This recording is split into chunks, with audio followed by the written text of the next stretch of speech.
Yes, welcome to tonight's session where we'll be talking about business case. So, like I've already said, business case is a report. You've been employed as a business analyst to gather requirements, analyze our problem, and provide a solution for us. And you've been doing that for some time, and at the end of the whole session, we've come up with a report. So in so many cases, you'll find that we've been doing this, but we don't even know what we are doing. You see, so many times they will say, or even government, they will set up a committee of inquiries. They start, this is business analysis they are doing, but so many of them did not know that this committee of inquiry, after the inquiry, they come up with a report to do this or to do that, just a similar way. So the business case is a justification, is a report justifying any project we plan to implement. So it's either the business analyst at the end of the report, at the end of the exercise, you write a report. At some point, in some case, you tell them, don't venture into this project. Even if they want, you can tell them that it's not viable. It's not viable. That's, years ago we did cost benefit analysis, where we look at the viability of a project, whether it's viable or not viable. So that cost benefit analysis, it must done solutions evaluation, all the solutions you recommended. You can't just tell them, yes, I love Dynamics 365 because it's powerful. How? So you must show the value they are bringing, and you must be able to justify that they are viable. And once that is done, you need to write it in a report, everything captured in one report. So let's see how this report looks like.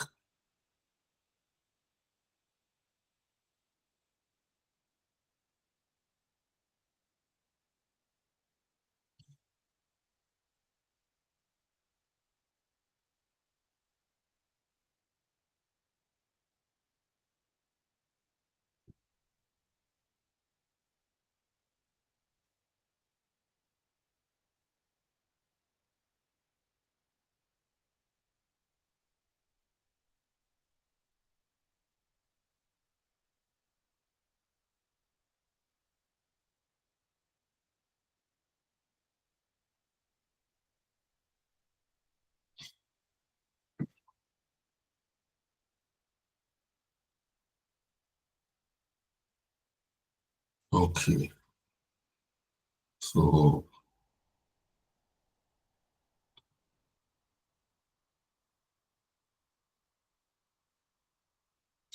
what is business case? Like I said, a business case is a structured document used to justify an investment or initiative. It outlines the problem, proposed solutions, benefit, cost, and risk associated with a project. Its purpose is to provide decision makers with the information needed to approve, defer, or reject the initiative. That is what you are hired to do. You need to inform them. So many of them, yes, they are decision makers, but the decision relies on you, the consultant, the business analyst. So to do that, to make that decision, you need to come up with this business case. They rely on this business case to make a decision. Either they approve the project, they say no, at this point, as you said, this project is good, is viable, but we can't afford it at this moment. they can be deferred, or, well, based on what we have and the situation on ground, we don't think we can continue with this initiative, and it ends there. So that's why I say that is the end. So after this, once is approved, then it's expected that the next thing is the project will start.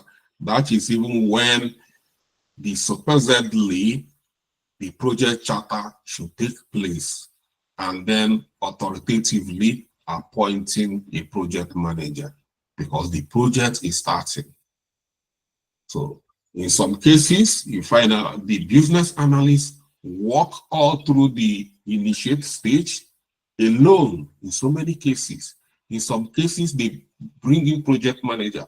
In that cases, they've already made up their mind that this project is going on. They already hired a project manager because they know that this project was gone. All they are looking for is somebody to guide them to get the right solution, not whether to start or not.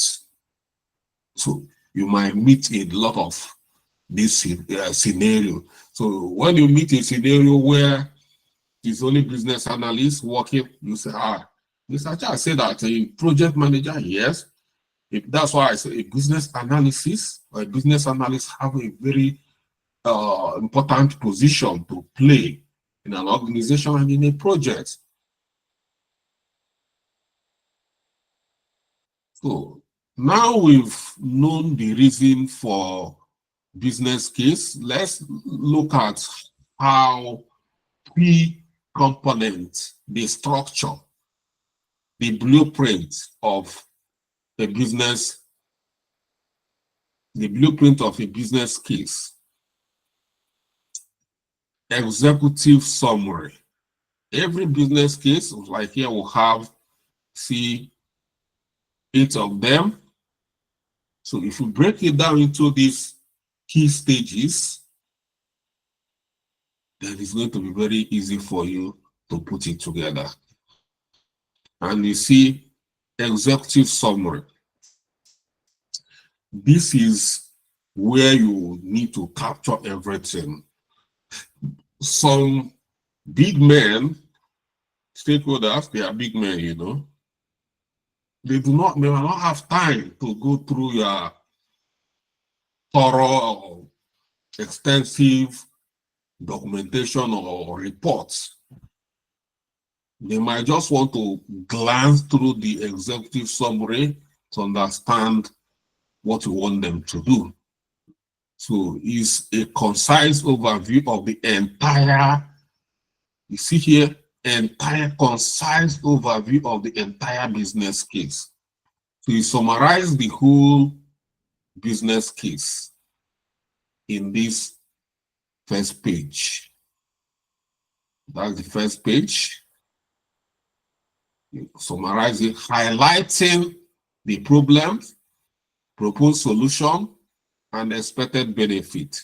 So that is executive summary. Means once you've done that, then every other thing, all from down to number 2 to number 8, is you trying to elaborate on the highlights you've captured within the executive summary. And once you have a good executive summary, you have to then talk about the business need. Start talking it, breaking them down, more adding more flesh on some of these things you've highlighted on the executive summary. So the business need is, you know, that the main thing why you are coming here is to identify the stakeholders and their expectation. That their expectation is what we call business need. This is what they need. You must understand what they need. So you must have done all these things. You are just putting everything together. It's just to tell you that when I'm taking you step by step of every stage, if you bypass any of those stages, which I ask you to follow sequentially, then you won't be able to have a thorough business case. So you must understand the need, explanation of the problem or opportunities the project addresses, alignment with organizational goals and strategy.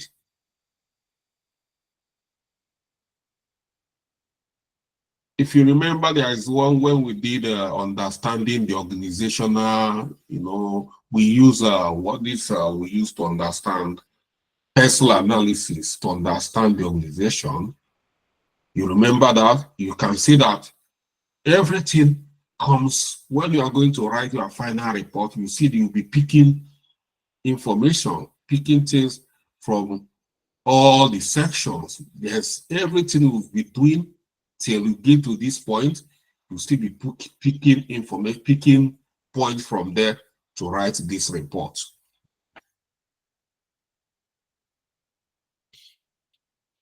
Then options considered. A summary of possible solutions, including recommended ones, a do-nothing option to compare against the proposed actions. So now you did solutions evaluations. After all the analysis is to help you to select solutions that will solve the problems. That's why it's important to understand the solution evaluation. If you do not understand how to capture different solutions, at least you must have at least 3 solutions you are planning to present. So it is a summary of proposed solution, including recommended ones, a do-nothing ones. So all of them, you need to capture all of them. Then proposed solution, detail of the chosen solution, including scope, objective, and expected outcome, justification why it is the best option. So now you choose, you selected, like, let's say 3 solutions, and after selecting 3 solutions, you prioritize one as the key, the most recommended solution. Then you talk about that one you most, but you still have to talk about, so that they will be able to have options. Even if the one you are recommending, they don't like it, then you still giving them opportunity to still make another selection, another selection, another selection. So, and then cost benefit analysis, a breakdown of cost, implementation, training, and maintenance. You need to capture all those costs. And then description of tangible and intangible benefits. So you need to talk about benefits, cost benefit analysis. We have tangible benefits. There's some of the benefits that are always tangible. You see the value, you can easily monetize the value. But we still have intangible benefits. It's understandable. We know about this in the industry. There are so many intangible benefits. Talk about those intangible benefits. If you cannot monetize it, just talk about it. Let them know that you know there are. All of us know that there are some intangible benefits. So you capture them. And then return on investment. Your business case must have a return on investment. So whatever calculation, whatever, you must have at least so that they know what this investment is bringing to table. Because every investment should bring back something. Risk and mitigation. If you are telling me, Charles, if I give you a project to manage for me, and they are telling me there is no risk, even before you start the project. I'm not going to hire you because I don't feel safe with my investment in your hand, because I know there should be a risk. So when you are telling me about the risk, yes, I'm happy. You will be able to recognize there is risk because projects are risk. And when you are telling me, the most important is how do you plan to manage this risk? So you must provide risk and mitigation, identify risk associated with the project. Every project must have associated risk and strategies to mitigate them. That will be proactive. And then implementation plan for you to show your expertise, to show you really understand this problem very well and you are capable. You can show implementation plan, how you plan to achieve this within their targets. Although most of the time is optional, but it's very good thing to do. So timeline and key milestones, roles and responsibilities. All the roles, people you feel are going to be part of this project, you list them so that they will know where their money will be going to. Not like when the project starts, you say, we needed more project, we needed more business analysts. I didn't know that it's going to be like this. So we don't talk like that. So you should be able to be show the amount of resources you need. Because in some case, the resources, they might give you a blank check, meaning that whatever you recommend we follow. Some they will just tell you, well, in this project we'll have 10,000 pounds in this project, nothing more, nothing less. So, but when you show timeline and roles and responsibilities, it helps them to know the amount of work needed here. Mind you, what we are trying here is to sell this solution. You are marketing this solution. You are trying to convince them to buy this idea. And that is the way you are selling yourself to the organization. If that goes through, you bring this idea, you bring this solution, it happened. And after this, you see this idea, this solution took us the ladder and we became number one in the industry through this solution. You know that what means to you as a business analyst. You become very hot. They wouldn't want to let you go. So as you are selling the solution, because you are selling a solution, you are trying to sell a solution that will help them solve their problem. You are selling yourself as well. Evaluation and monitoring. How success will be measured. Key performance indicators to track progress and outcome. So if you're able to capture these key elements within your business case, then you are going to have a very good business case. You know, it can be more than, but these are key.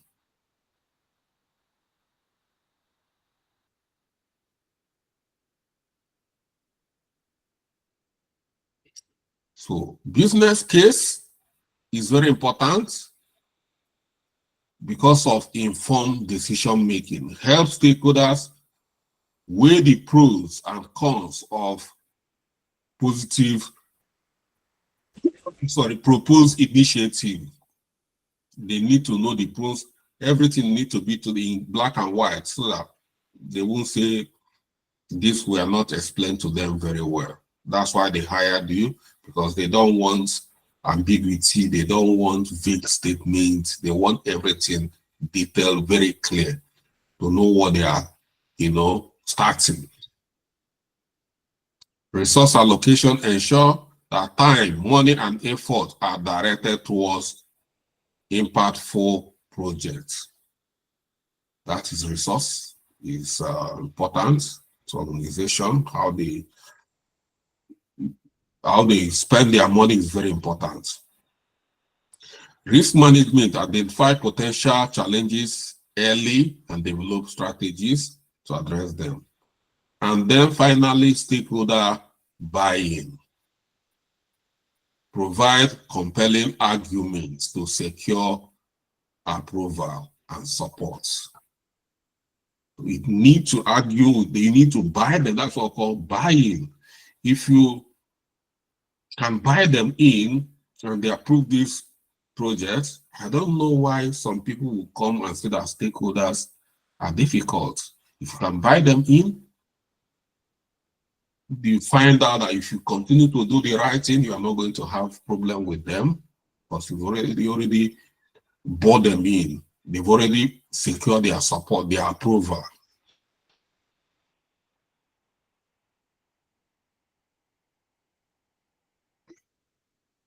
So key steps in developing a business case. You need to follow everything we'll be doing since we started this business analysis. That's the key step. It's not, you can't just wake up and start writing business case. You need to take time to gather information you are going to, just like we stated earlier. So identify problem or opportunity and gather relevant data, engage stakeholders, collaborate with key stakeholders to understand the need and the expectation, define objective, clearly articulate what the project aims to achieve, consider multiple solutions and evaluation with their feasibility, analyze cost benefits, quantify financial and non-financial impacts, assess risk, identify potential risk, and outline mitigation strategies, draft the business case. Create a well-structured document summarizing finding. Like I said, is a summary of all your finding. I use a committee of inquiries, which we do set up all the time. At the end of the inquiries, the committee of inquiry, they will analyze whatever data and they will deliver their report. So this is summarize all their finding, review and approve, present the business case to decision makers for approval and feedback. So this is a summary of business case here. Title: implementation of the customer relationship management. Business need: improve lead management efficiently and customer engagement. Propose solution: adopt D365 CRM. Cost: 35,000 a year and 15,000 subsequent years. Benefits: enhanced productivity, streamline process, and increase revenue potential. Risk: high initial cost, resistance to change. Mitigation: comprehensive training and stakeholder engagement. Recommendation: approve implementation for long-term business growth. This is just a blueprint. If you have something like this, you can develop it into a full business case. But these are just bullet points. So, tips: keep it concise but detailed enough to support decision making. Avoid long grammar. You see business leaders, they want refined. That's why they employing people, they employ data analysts, they want refined data. They want something simple. They don't want big document. If you want to write big voluminous document, go to university, go to academics. This is where they want that kind of, like a lecturer will want you to write and write and write. If you don't write up to 5, don't have up to 5 notes answering one question, they are not happy. They want you to keep writing, and that's what will make you to pass. But in business environment, we need bullet points, key points, and you keep trying. That's why keep it concise, keep it simple, but detailed enough to support decision making. Use data and evidence to back up claim, align the project with strategic goal, address potential concern proactively, make it visual, appealing with table, graph, and charts. If you want to, some of all these graphs are charts will be like, you have process map, as this process map to be process map. You can just bring them in, show your analysis. You don't need to come and start writing comprehensive analysis, root cause analysis, a comprehensive gap analysis. Once you attach process flow, process map, or use case diagram is enough. That is what a business leader who is a grounded business leader, like some of you now, after doing this for some years now, after a few years now, when somebody brings report, you already know, you see it, you know what they are saying. So this is what they want. They don't want to start flipping to even me too. I might not have that kind of patience. Align projects, yeah, so use graph, and that's it. So let's look at now, this is bullet points, and let's look at a bit detailed business case. You see, make it brief, but enough to capture the relevant information.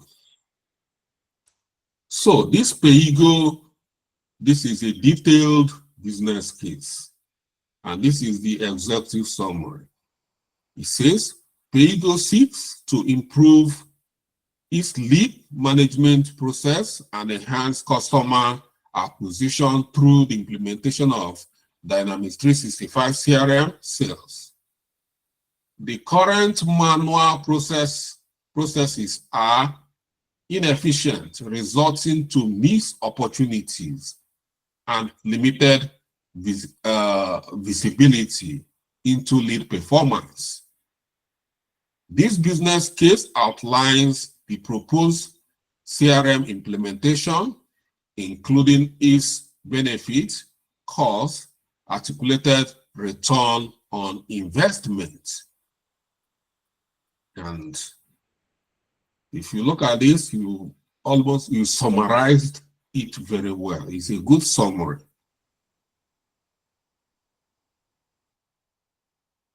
Objectives. 1, enhance lead management efficiency. Automate lead acquisition, qualification, and follow-up process to save time and reduce manual errors.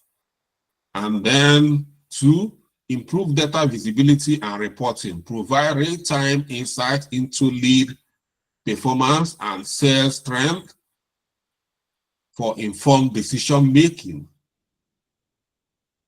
3, increase lead conversion rates. Implement a centralized system to streamline lead conversion and customer onboarding. Support scalability. Adapt a scalable solution that can accommodate PayEagle's growth and future need. That is the objective here, very clear. current challenges, manual process.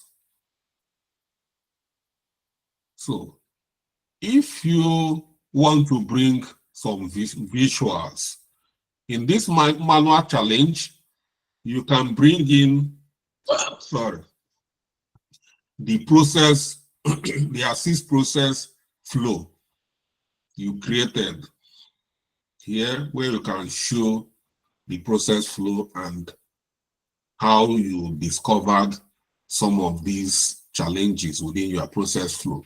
So manual processes lead are managed using spreadsheet and stand-alone tool, leading to inefficiencies. Delay inside the reports are generated manually, delaying actionable insights. Missed opportunities, lack of centralized follow-up tracking result in missed lead. Limited integration, existing tools do not integrate seamlessly with other business systems. So it's a siloed system that cannot communicate with any other system. And in today's business is no, no, no. And then proposed solution. Implementation of D365 and automating lead workflow, providing advanced analytical and reporting, enabling seamless integration with Microsoft Office suite and other tools, offering scalable support for future growth. And in this place, we can bring more solutions here. Can bring more solutions here, add more solutions like other solutions that can can be chosen if they are not comfortable, if they feel this is not enough. Like some of these proposed solutions we'll talk about during our cost benefits, during our solution evaluation, we compared up to 3 to 4 solutions. So it's time we have brought more solutions here before propose these things. Okay, benefits. Have tangible benefits here. Captured all the tangible benefits. We have time savings, and we have the monetized value. We have increased conversion with monetized value. We have reduced error with monetized value. Then we have real-time insight with monetized value. And then we have intangible benefits, which is improved satisfaction through timely follow-up, better collaboration across team, enhanced brand reputation due to professional lead management, and then cost analysis. This is the costing. This is what is going to cost us to implement this. And then ROI analysis, return on investment. So here is both cost, this is cost and this is benefit. And we already know how to do that. We subtract the cost from the benefit and we get the net gain. And for 5 years, this is what we are benefiting. This is this solution is going to bring to table. So for this is what is going to bring to table. 5 years total, which is a lot. It's going to bring a lot to table. And so these things you need to demonstrate. Once the business leaders, they see this kind of figures, all their eyes will, pop up. And then implementation plan. This is planning for week 1, planning for week 2, that is phase 2, and then planning for week 3 and week 4, phase 1 to 4. You see how this can be achieved within 4 weeks, and yeah. And then you have risk and mitigation. At least we've captured at least 1, 2, 3, 4, at least 4 risks here with their mitigation strategy. So this will show that at least these business analysts know that there is risk associated with this project and have provided actionable plan to troubleshoot all these risks captured. And recommendation: implementing Dynamics 365 is a strategic decision that will enable PayEagle streamline its lead management process, improve efficiency, and achieve its growth. The high return on investment coupled with tangible and intangible benefits justify the investment. The project team should proceed with outlined implementation plan to enable successful adoption and long-term value realization. Good. This is a very good business case. The only thing with this business case is that we did not come up with other solutions. So we should be able to come up not only Dynamics 365, we have choose like 3 more solutions to support this Dynamics 365. And that's it. So that's how a business case should look like. And once it looks this way, good.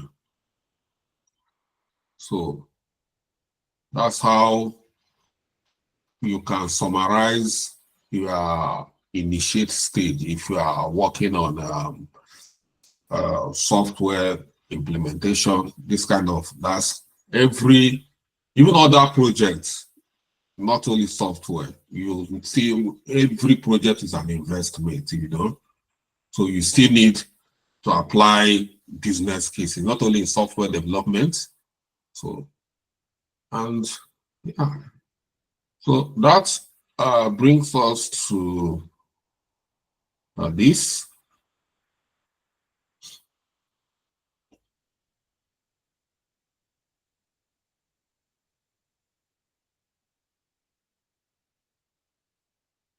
Okay. Beta Marketplace CRM implementation project brief. And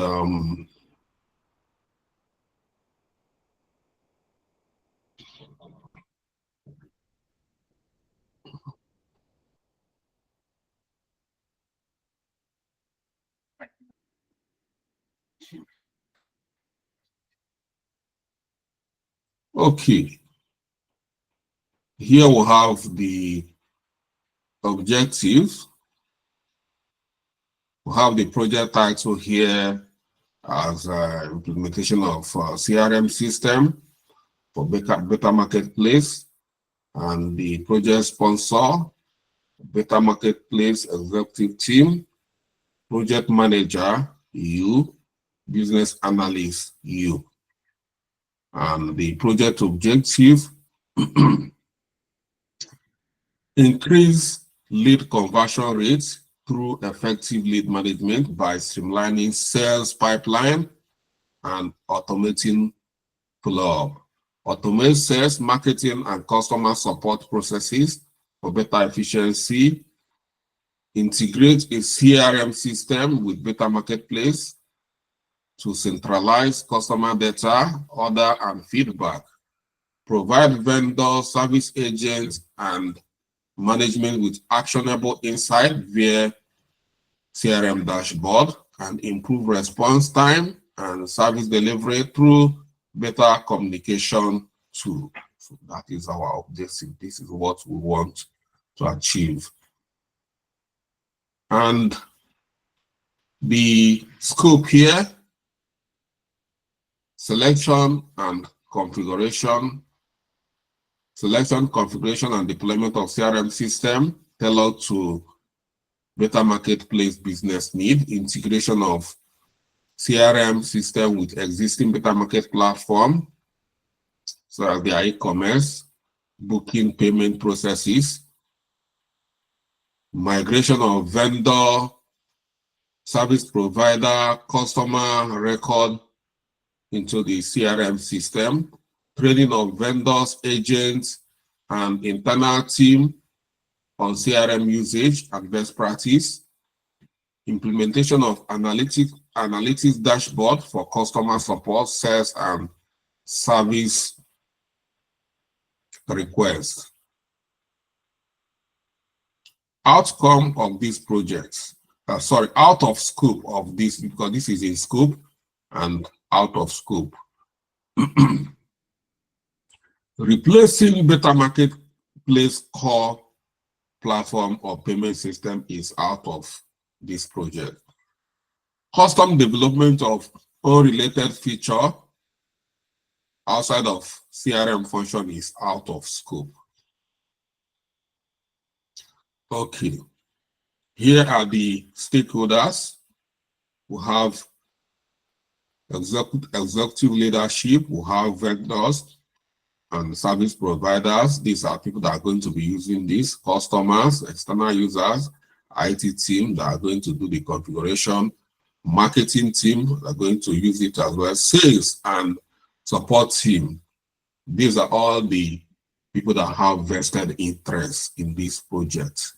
And deliverables, fully configured CRM platform customized for Beta Marketplace, integrated CRM with marketplace transaction, sales, booking, and communication tool, migrated vendor, customer, and service provider data with validation. Custom dashboard for sales, service, management, and custom support analytics. Training materials and completion of training sessions. So I feel at the end of, we need to train all the trainable in order to use this. And then we have key milestones and timeline. So CRM selection of vendors within the first week, completion of requirement analysis within the first week, system configuration and customization within the second week, data migration and testing within the third week, training and user acquisition within the third week, CRM go live within the fourth week. So you can see this is 1 month. This is a guided timeline. So it's left for you how you can rearrange this, but it should be within 4 weeks.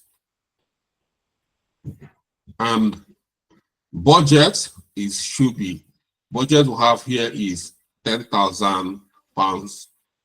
The budget covers CRM software licensing, system integration costs, training session for vendors, agents, and employees, and ongoing technical support. So within their project plan, you should be able to create a good project plan to capture this budget very well. Risk and mitigation, We have captured risk and mitigation here. We have delay in selecting vendors, data migration errors, resistance to change, and integration challenges. These are, as an experienced business analyst, you should be able to know some of these risks. These are likely risks that are associated with this kind of project. Success criteria, what success looks like. CRM system goes live after 4 weeks timeline within the budget. 100% migration of vendor and the customer record without data loss. 85% CRM adoption rate within the first month of post-go live. 15 to 20% improvement in lead conversion rates within 3 months. 90% positive feedback from vendors and customers on improved communication. And approval is needed here. The project brief outlines the goals, scope, deliverables, and risks associated with this CRM implementation for Beta Marketplace. Approval required, executive sponsor, Mr. Charles. Project manager, IT team lead, and then approval date. What is today's date? Today's date is 7th, and yeah, so that is it. So approval is granted on today being 7th. So all the project managers, you should come and put your own signature here. So I'm making this a live document which every project manager here can use and take to the team for a kickoff meeting. So if you have any question, bring them on.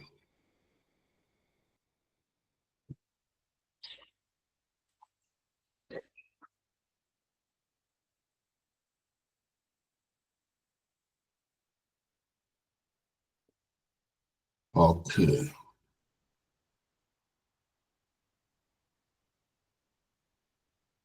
Biodun, got a question? Yes, sir. Good evening, sir. Yep. Okay, you mentioned when you were talking about providing options of solutions or recommendations, and you said do nothing is one of them.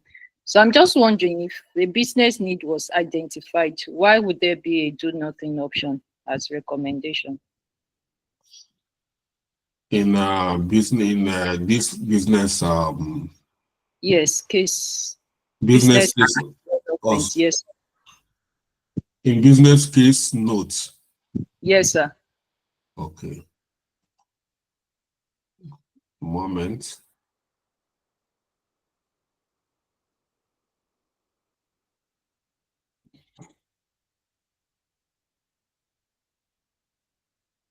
In this document. Yes, this. Okay.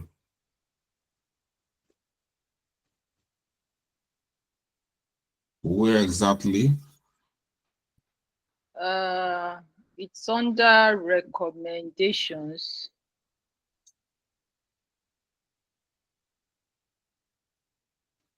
It's under recommendations where you said that, okay.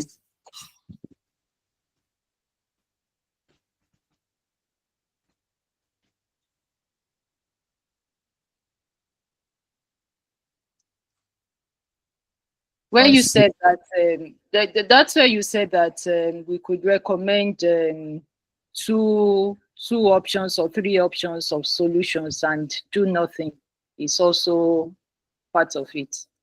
I don't get it. Do nothing. Yes. Under this recommendation. No, it wasn't there. It was on the upper part. Okay. Of the notes. Okay. Are you following? I'm following. Is it here? I actually don't see it anymore, but I saw it earlier. I'm sorry, but I see someone saying that do nothing is an action on its own.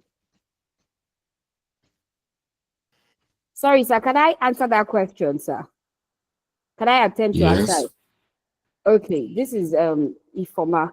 Okay, okay, based on that do nothing, what I understand about do nothing is like a baseline, right? Of like a benchmark, let me put it that way, like a benchmark where other options that are there in that section are they are matched against or they're evaluated against, where like you have a baseline for comparison. So it will help you measure like what benefits, right? What are the potential benefits? What are the potential costs? Or what are the risks of those other proposed solutions?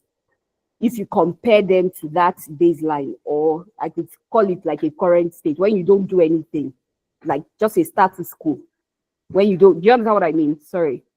I don't know if I'm Yeah, I clear. understand. I understand what you mean, and I understand what she means as well. Okay, sir. I wanted her to pinpoint what she, because he said she saw. I wanted her to pinpoint it. Do nothing can be a solution. Are you getting me? Yes, sir. Where do nothing can be a solution is after the analysis and you don't think they should do anything, then you can tell them not to do anything. At this point, it's better to leave it the way it is than, but you must provide justification, reference.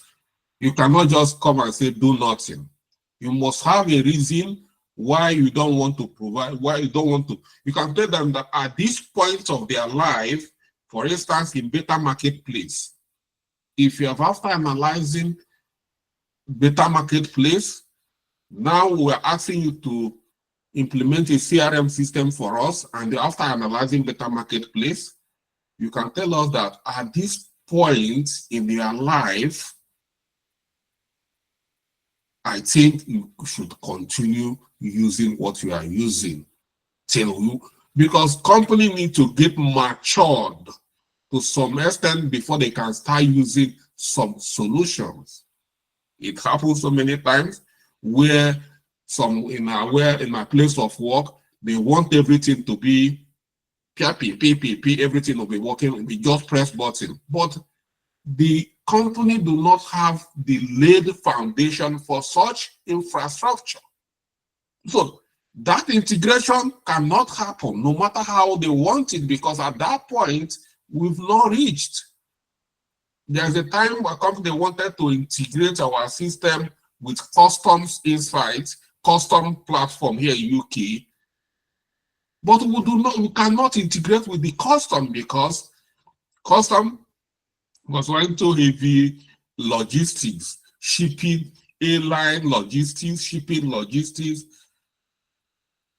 and we need to provide custom clarification, certificate, a lot of things with custom, but they need a lot of feedback from custom to be coming in automatically, but we don't have the infrastructure to do that. So we said at this point, we need to continue using what we are using till we get matured enough to get integrated with customs directly. We cannot bypass the third-party agent we are using or third-party application we are using. They already have something they are using. So the answer here or the solution here is do nothing. Continue using what we are using till you get matured to do the integration. So you cannot just come say do nothing because they want CRM system and they want to implement CRM system. No, do nothing is continue doing what you are doing. Stay where you are. Are you getting it? Yes, thank you. I So think that is a scenario where do nothing can come in. Thank you very much. Understood. Okay. Auchi Augustine. Thank you, Mr. Charles. Um, you spoke about risk and mitigation as key, one of the key component of business, of writing of business case. So I would like to ask, how is there any way you can incorporate the pestle analysis you taught us in writing your business case, especially with regard to risk and In mitigation? tested analysis, Pestle analysis. Pestle. personal analysis. Yes, yes. Yes, personal analysis. Please put yourself because you're conflicting with my. Okay, Yeah. Hello? I'm coming. So, personal analysis is just a technique that will help you to have an insight looking at various section or segment of the organization, what can affect the organization. So we have person covers a lot, both political, both economical, both geographical. Is you that knows, looking at person, you knows where that project can be affected, looking at the factors from the person. Is it political? Is it economical? Is it geographical? From there, you have an insight, some of the activities that can affect your project. You know, for instance, we are talking about CRM system. In CRM system, we use data. Now, looking at personal analysis, there's where they say legal and regulation in personal analysis.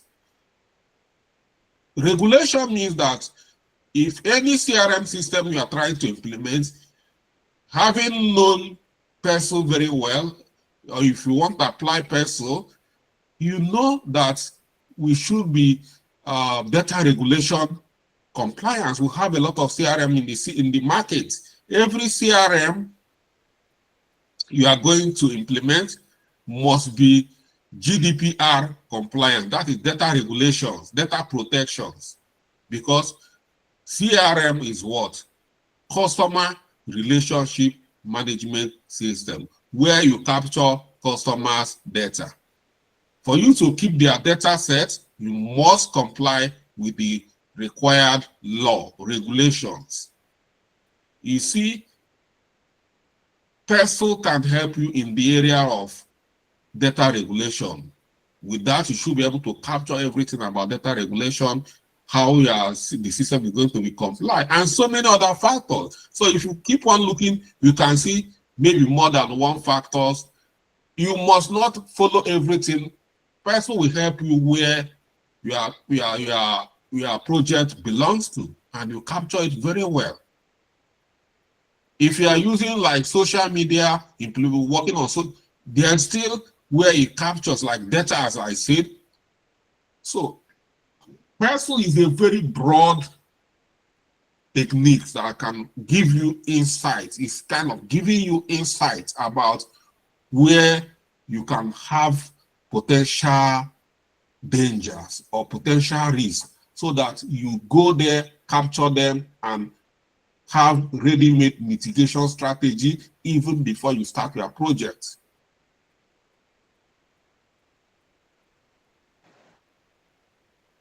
Is that clear? Mr. Austin? Okay, we have Mr. Isaac.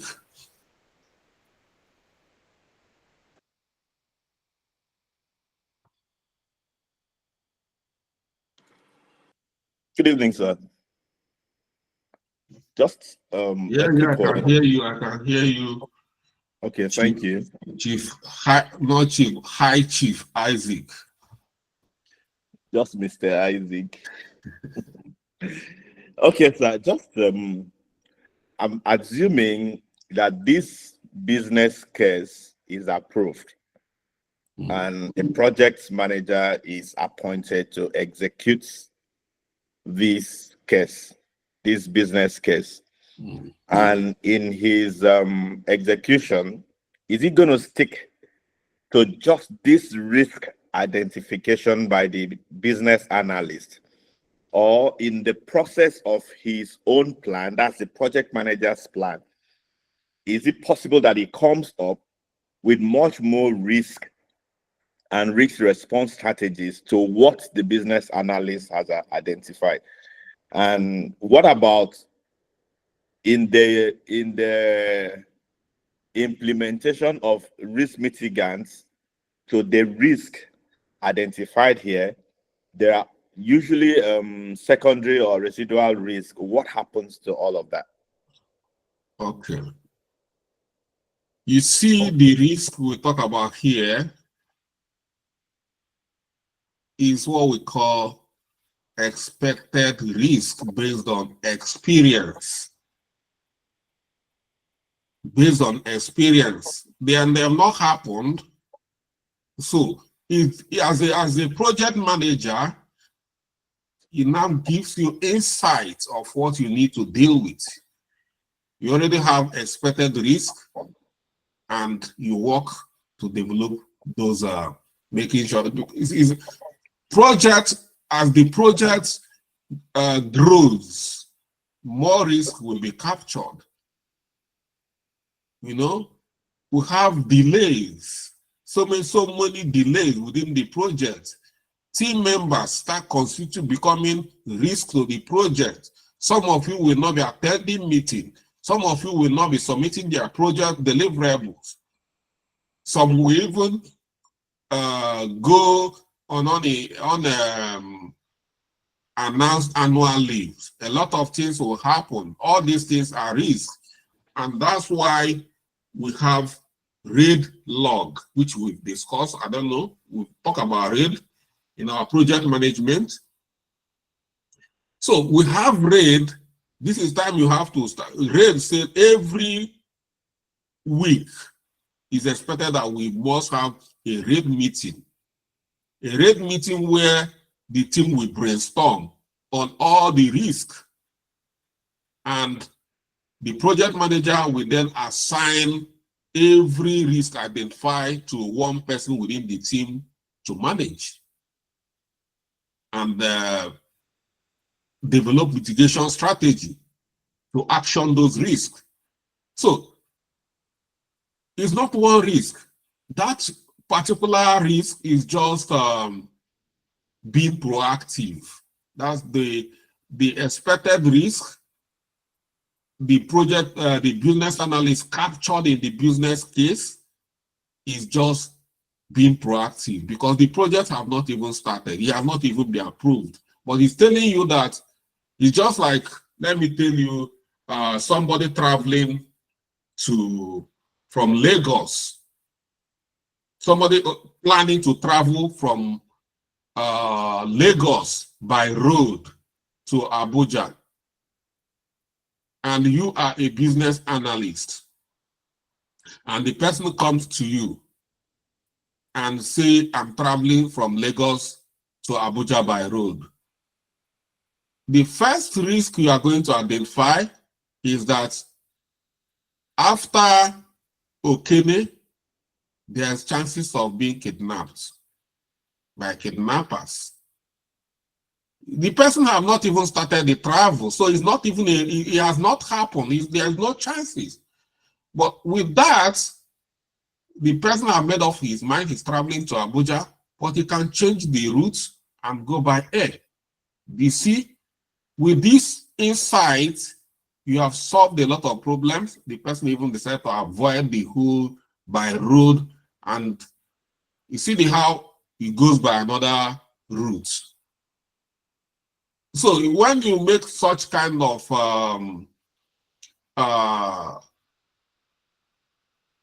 risk available, the whoever is even approving, for instance, if you are trying to approve, you might say a solution for traveling to Abuja can be by road, by air, by this. So the air solution have their own risk, the road solution have their own risk,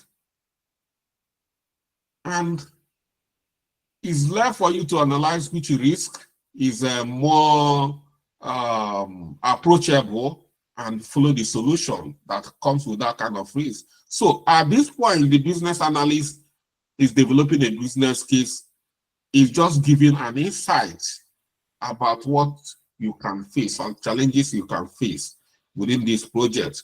But it can be handled by showing that these mitigation strategies are some of the things that can be used to handle it. It can happen, but we can handle it. So that is and as the project grows, more risk, you might fall out with some stakeholders. These are risks. When the stakeholders started giving you attitude, is a risk. You have to find a way to find out why they are not happy with you. So that's it, Mr. Isaac. Okay, can I ask a secondary question? Yeah, sure. Okay, now, so is it therefore possible that a business analyst makes this analysis and comes up with a business case, recommends it, it's approved, and the project manager is handed this case to develop the project charter, get approval, and then the project manager now, even in his initial planning, probably due to subject expert knowledge or his experience in a previous project, comes out with risk that would overwhelm this project, and he knows that those risks would not bring out the benefits envisaged in this project, and recommends the company not to go into this project. Is it possible? Well, the project manager, you are hired. At that point, they hired you to come and implement a plan, not to advise them. You are not advising. You are hired, you have a timeline, so if you feel you cannot do it, or if you can convince them not to, yes, you can convince them not to go into the project. And they say they hear, if you are that so influential, they can listen to you and decide not to embark on the project. But when they hire you as a project manager, you are coming to implement, you are coming for execution. It doesn't matter whoever come up with the plan, whether it's the business analyst or even the wife of the sponsor. Your duty is to execute. You have been given order, they gave you the budget to execute this. But if you can convince them that it's not worthwhile, if you want to change, become the BA and start advising them not to go on the project, and they listen to you, that is very good.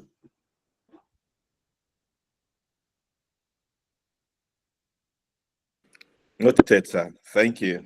Yeah, but I've never seen a project manager who got a job and tell them not to embark on the project. No, sir, but you know that some companies that actually have project management offices in the company and have project managers there. Yeah, before they start a project in that regard, they must have done a thorough feasibility study before even appointing you as a project manager. You know? And the project management office is not a business analyst office. The project management office, they provide direction, standard on how to run. It's not their duty to come and recommend on a project which project to go to handle, or they are there to provide standard on how a project, not to decide which projects or which because whichever project that is coming into project management office is a burden to some people. There's something they want to achieve. For instance, the marketing department are having serious challenge, and they've secured the funding for that project, and the business analysts have helped them to even analyze and pick a solution they want. And then they bring this project and then assign a project manager. And the project manager come and start telling them that they are not, this project is not worthwhile. And the project management office, it's not your duty to do that. Your duty is to make sure that this project is achieved, not to embark on projects. But so what if the project it's okay, the project manager has the plan, and suddenly there's a government regulation that has to do with compliance? That one is sudden, like COVID-19. Everybody knows, and there's government regulate policy. That is change. Then we provide mitigation strategy. It becomes a risk. There should be a mitigation strategy for that. You know, if there is no mitigation, it can be delayed. The mitigation strategy can be the project will be delayed. For instance, in COVID-19, some projects are going on, and the project managers have to, because of lockdown, everybody is understanding that there is a lockdown. Some of these projects has to be put on hold pending when whatever, and with that, you see that some team will go into action, mitigation strategy, looking for strategies to continue the project. And you see that so many projects, they have to start running projects that have been running on site, they have to start running it remotely. That is a mitigation strategy to make sure that some of these projects continue. You see some team started working from home, started working on their projects. So these are strict mitigation strategies as well. So we know about, that's why you say that project is risk, full of risk, of unforeseen circumstances. It can come. And if, as a project manager, you should know that even the sponsor who is asking you to know that there is unforeseen circumstances. No, we have government regulation, policies. Like in UK now, by next month, government will come up with different policies. Nobody knows whichever policies they are going to come with. If we come with policies that is affecting your project, then you must find a way to troubleshoot that particular risk. So that's why they hire you, because they know you should be able to manage risk.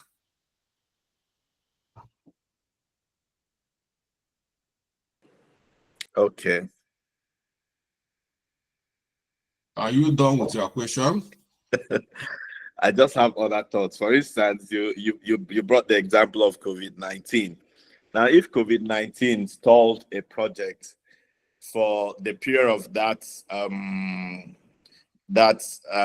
pandemic, and the project was nothing was done on the project, and the company wants to now come up with the project, and things have changed, scope have changed, so many things have changed. The company is now coming up with new scope that needs a lot of work, and money has already been expended. Would it not be wise to close that project and maybe get another project? No, you don't close project like that. It means you're not a good project manager. During our project management training, there's something I told you about exceptional circumstances. Are you getting it? Yes. This can be an exceptional circumstance. Exceptional means that it doesn't happen all the time. Yeah. When you have an exceptional circumstances, everybody will come to a round table to talk about it because it's exceptional. For instance, I will use Nigeria as an example. During the government of Buhari, pounds to naira is 500. And within that time, at the tail end of Buhari's administration, some projects were getting started. Are you getting it? Some of Yes. these projects, they have to rely on Foreign importation. exchange. Importation from China, from different countries globally to execute this project. Yes. Immediately the new government arrived, things changed, and now pounds to naira is now 2,000 naira to 1 pound. Are you going to continue with your budget? No. No. You No, have we can't. to come to stakeholders with what we call exceptional circumstance. Everybody knows about it. So there is need for a review of budget, for the adjustment. So if the organization feel they don't have enough resources, that is when the project will become, because they don't have enough. But that doesn't make you a bad project manager, because that is still unforeseen circumstances. Because nobody saw it coming. We don't have stable economy. Okay. Yeah? That's noted, sir. Thank you so much. So if anybody who is trying to squeeze their neck because yes, the economy is the change is too much. So it's outrageous. So there is need for budget review. And that's why so many other governments, they are talking about minimum wage increment, because things have changed. The price of things in the market have changed. So as a matter of fact, they should review every other people's salary according to the inflation rate. Because if they are not reviewing if workers should know their rights, they should submit reports showing that what they are getting paid, from there they go to work, commute to work, go to market based on what they paid. But what the market, every other person has added prices. So things have changed. So their salaries should be reviewed. Whatever percentage of inflation should be added to their salaries as well. Meaning that somebody who is earning 50,000 should be earning like around 300,000 in Nigeria.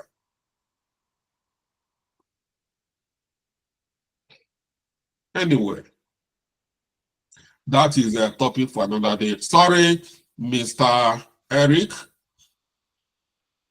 You can have the floor now. And hopefully after Eric, we close because of time. I always come the last minute. You come the last minute, but you come with a lot of ponderous questions.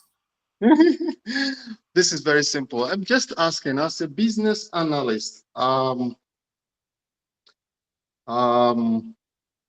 your executive summary, how technical should you be in writing your executive summary? Executive summary, like I said, you have to summarize, capture I showed it here, you have to capture. You don't need to be so technical and maybe scientific, or just capture key points within the executive summary. Everything within the body of the detailed business case, you have to capture everything, but at high level. High level means bullet points. Okay. So you have to summarize, just summarize it like you summarize a textbook, so that somebody can read the textbook from the first page. It's in some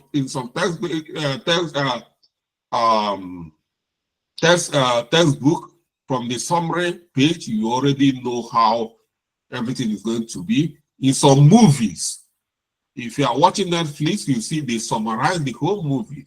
You know what you are expected. If you are not, the summary of the movie in the Netflix will tell you whether to continue or not. Yeah. So it can be like that. Mm. And even in your CV, the summary page about your CV, that personal statement should summarize everything about your CV. That is what will tell the hiring manager to continue or not. So if you did not capture it very well, whom you are, within the summary page, within the personal statement, they might just drop your CV. But there's where you capture everything, they will want to know more. So that is the way executive summary should be. It should give whoever reading the business case the appetite to go and read or study the business case more. So you are trying to, this is a selling point. You are kind of a pitching that, know that every project, you are the business analyst that is selling that solution. You are providing, you provide solution for organization. At that point, you are pitching. That is exactly something like a pitch deck where you sell that solution. And that is how it is in your CV. That personal statement is a pitch where you sell yourself. If you fail to sell yourself in that personal summary, you find out some people within the main CV is highly documented. Everything is very good, but the personal statement, they didn't capture it very well. They keep saying, they say, everything all the time I'm sending, I'm not getting anything, but because you couldn't sell yourself from the first page. Sir, so do they have like a length that you can, maybe how many paragraphs, do they have something, or is just open? If there's no, the higher, if your executive summary should not be more than 1 page. Should not be more than. It can be a half page, but it cannot be more than 1 page. More than 1 page. 1 page is the maximum. Okay. So that it just within that 1 page, because even if it's the executive, the business case is 10 pages, they must see, everybody must see that first page. So let it not exceed 1 page. Within that 1 page, try to squeeze everything within 1 page. And that's it. Okay. All right. Thank you, sir. Don't worry. I'm sure this business case here, and I'll then provide, I'll get you more templates, business case templates, you know, even from myself and from my students in the past. They'll have so many of them. You can look around to develop your own business case.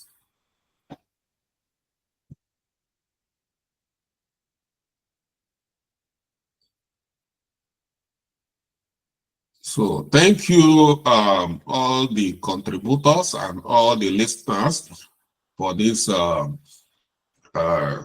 session, and I wish you well as you are starting these new projects. As a matter of fact, I'm very interested in this project, so I will be following you up. This is 1 month. 1 month, no more, no less. We're not adding anything on this project. It has to be achieved within 1 month.